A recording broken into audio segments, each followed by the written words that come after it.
บอนสดๆเขาสิไปกินสดๆเลยพี่น้องนี่บอนเด้อพี่น้องเด้อตะกองลองซุ่มเบิ่งเป็นตะกินบ่โอ้นี่คือลาบยังว่ากินกับบอนเนาะกับลาบพี่น้อง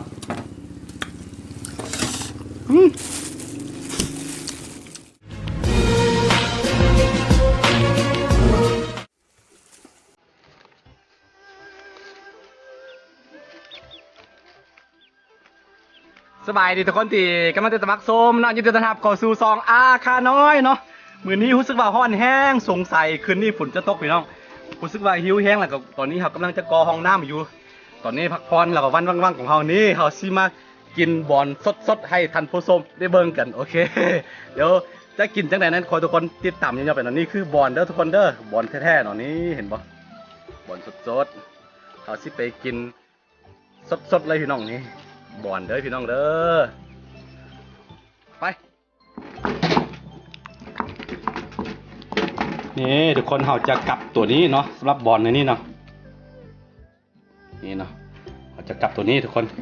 นี่คือลาบเด้อทุกคนเด้อลาบสดๆลาบดิบๆกินจ้ำเจียวก็ได้กินดิบๆก็ได้เดี๋ยวสิกินให้ทุกคนได้เบิ่งกันนี่คือลาบสุดพิเศษแปลกๆมื้อนี้รู้สึกว่าร้อนแห้งบ่ได้ไปใส่กำลังก่อห้องน้ำมั่งห้องน้ำเก่าออกแล้วก็อันนั้นเนาะก่อห้องน้ำใหม่เก็บเผื่อไว้เให้เด็กน้อยเขาตะกองลองซุ่มเบิ่งเป็นตะกินบ่โอ้นี่คือลาบอย่างว่าเนาะ สดพี่น้อง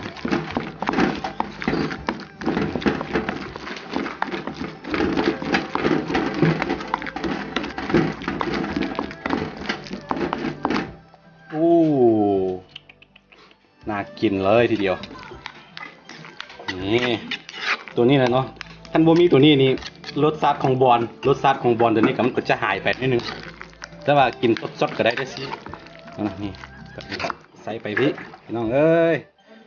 นี่คือลาบเด้อลาบเหนือลาบอีสานบ้านเฮานี่แหละ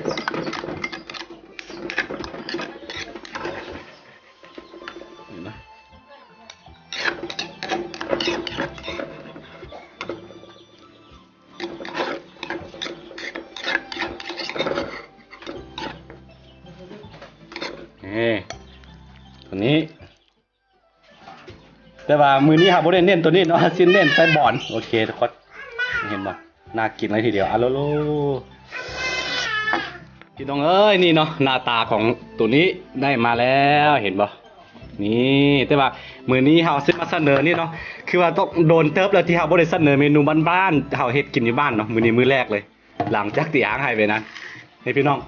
นี่คือบอนเด้อบอนเนาะบอน นี่เห็นบ่เป็นบอนแล้วก็คือก่อนที่สิกินเนาะต้องแนะนำก่อนว่าผู้ใดบ่ฮู้เนี่ยบ่ต้องกินโลเลยเนาะเพราะว่าตัวนี้เนาะบางคนบ่ถึกมันคันคอสามารถบวมถึงแก่ชีวิตได้ทุกคนสำหรับผู้ที่บ่เคยกินเนาะบ่แนะนำให้กินแล้วก็บ่เป็นไรสิกินโลเลยเนาะมันหลายๆชนิดที่คือกันที่กินบ่ได้ก็มีเนาะตัวนี้กินได้ทุกคนบอนที่กินได้นะทุกคนนี่เห็นบ่ตัวนี้เฮาสิกินโอ้กับลาบเอ้าก็เห็นบ่กินกับบอนเนาะกับลาบพี่น้อง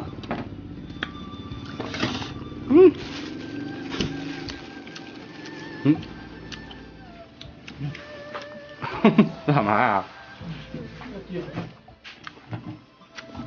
เนาะก่อนที่กินต้องปอกเปลือกมันออกก่อนแบบนี้เนี่ยปอกเรากินเลยกินดิบก็ได้แล้วก็หรือว่าไปเซตซุปก็ได้ทุกคนแซ่บเลยอย่างที่บอกไปเมื่อกี้เนาะคันผู้ใดบ่เคยกินบ่แนะนำให้กินเพราะว่ามันจะคันคอแล้วก็เป็นบวมหมดแหละทุกคนคันผู้ใดบ่ถึกหรือว่าผู้ใดบ่เคยกินเนาะมันมีหลายชนิดมันมีหลายร้อยหลายพันชนิดฉะนั้นผู้ใดบ่ฮู้หรือว่าผู้ใดบ่เคยกินเนาะบ่แนะนำให้กินเนาะบ่ต้องเรียนแบบเด้อทุกคนเด้อ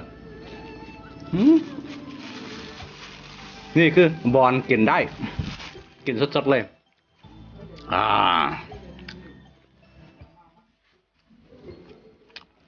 น้องสุดยอดเลย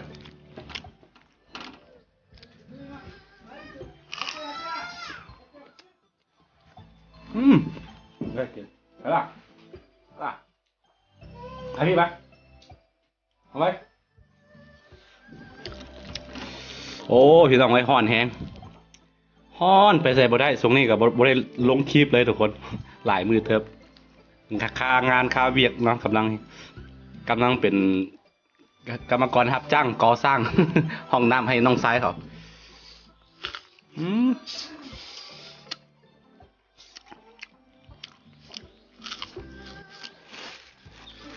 สุดยอดพี่น้อง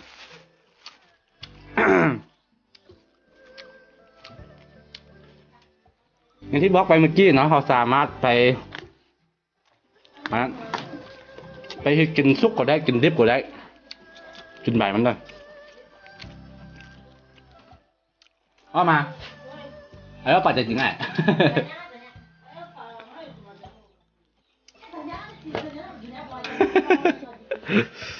ถามพวกในใจว่าใบไม่กินได้บ่ต้องถามมันสวบ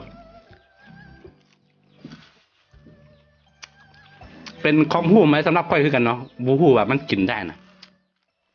ฮู้ว่ากินได้แต่ว่ามันต้องเฮ็ดซุปก่อนแต่ว่าอันนี้กินดิบได้เลย แม่บอกมาขึ้นมามาขึ้นมามาขึ้นมาม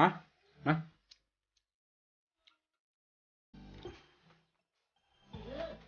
ขึ้นไว้ขึ้น จะบุญรอดจะไปกวนเด้อจะไปกวนเด้อฮะเอาพี่ทั้งนี้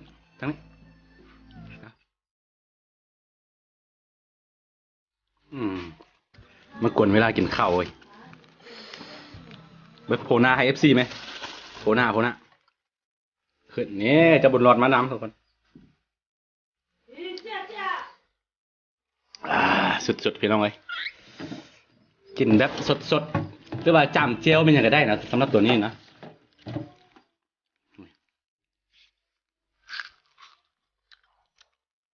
มันบ่มีกินบ่มีเป็นอย่างเนาะแต่ว่าหลังจากกินเข้าไปนิดนึงแล้วมันจะรู้สึกใครคันคอนิดนึง ขาบ่หลาย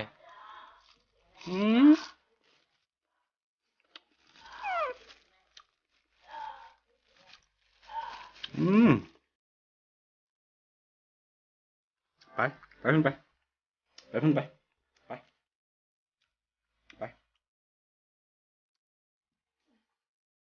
บุญรอดมันไม่กินน้ำพี่น้อง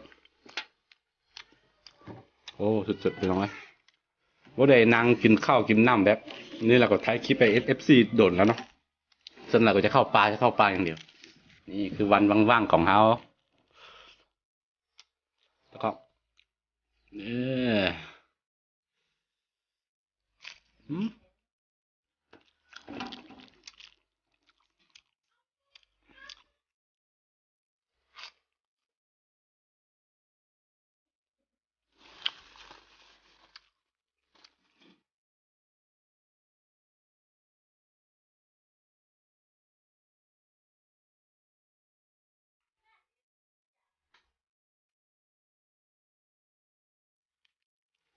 รสชาติมันก็บ่ธรรมดาทุกคนอันนี้ก็หาเคยกินเด้อทุกคนเด้อกินได้แซ่บเว้ยรสชาติของมันต้องบอกว่าอร่อย โอ้สุดไปเลยพี่น้องอย่างที่บอกไปเมื่อกี้เนาะฮู้ว่ามันกินได้แต่ว่ากินเฉพาะตัวซุกนะไปแกงเบาะหรือว่ากินนั้นตัวหัวมันเนาะแต่ว่าบ่เคยฮู้ว่าตัวนี้กินได้อันนี้ครั้งแรกคือกันรสชาติก็บ่ได้ธรรมดาพี่น้อง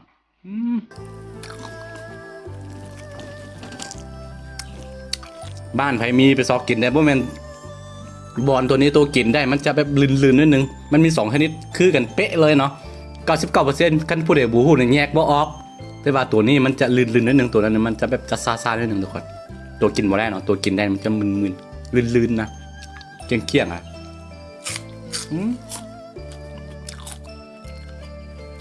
ดีที่สุดคันบ่ฮู้บ่ต้องกิน เดี๋ยวอาจถึงขั้นเสียชีวิตได้เลยตัวนี้มันคัน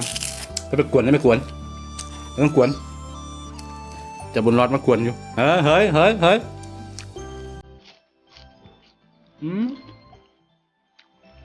ได้พี่น้อง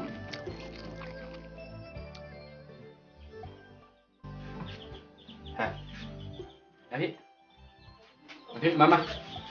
กินอันนี้ก่อนเอาโอ้ยก็ไอ้โคตรขี้ดื้อตอนนี้เรากินข้าวอิ่มแล้วทุกคนมาซิป้อนกล้วยให้มันบ่กินมันอิ่มแล้วมาที่นั่นโดดมา1 2 3 1 2 3พี่นะซุปเนื้อกล้วยยับประสาทเดินลงมาเด้เปิดเลย 1 2 3มาพี่1 2 3มาพี่1 2 3 1 2 3มาพี่ไปมันบ่ยอมเลยตอนนี้ก็เฮ็ดข้าวให้มันเนาะตอนมันดื้อๆแล้วก็เขาก็เอาปะมันมานี่ตอนในเฮาบ่อยู่เขาก็ปะมันแต่ว่าตอนนอนบ่ได้นอนพี่เอาเป้าไว้ตอนประมาณแบบเอาเวลาเฮาแต่งกลิ่นบ่น่ะมันมักจะมากวนเขาก็เอาปะอย่างนี้ทุกคนนี่คือขอบของเจ้าบุญรอด